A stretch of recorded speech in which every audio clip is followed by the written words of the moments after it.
Great Life Mindset ka-PC, tuturuan ko po kayo magbayad ng inyong due sa personal collection using ang GCash app. So, open lang po natin ang ating GCash app, tapos lalabas po ay ganito. Hanapin lang po muna natin yung pay bills.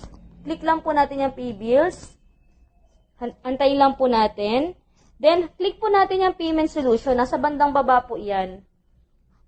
Yan. Sa pag-click po natin sa payment solution, hahanapin na po natin ang personal collection. Maaari nyo pong i-search. Pwede naman pong hanapin nyo lang po sa letter P. So, dito po, ayan. Makikita nyo po ang personal collection. Click lang po natin yan.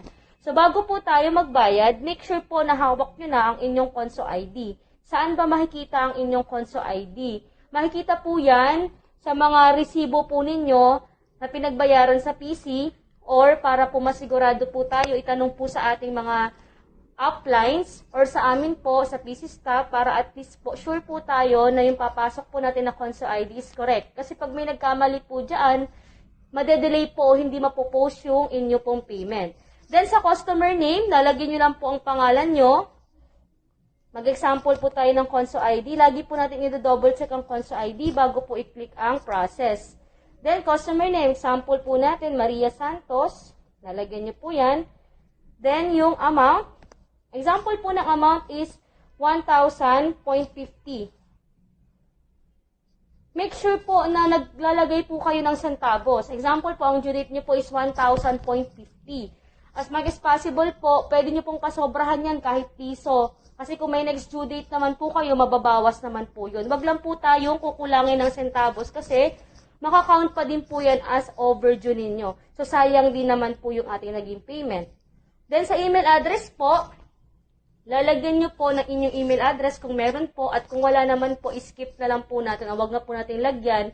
Ang kagandahan po na lalagyan nyo ng inyong email address para po at least may copy pa rin po tayo ng resibo na pinagbayaran.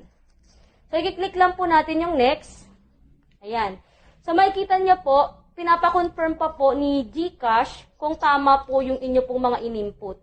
So, lagi niyo pong i-check yung inyong Konso ID. Okay po?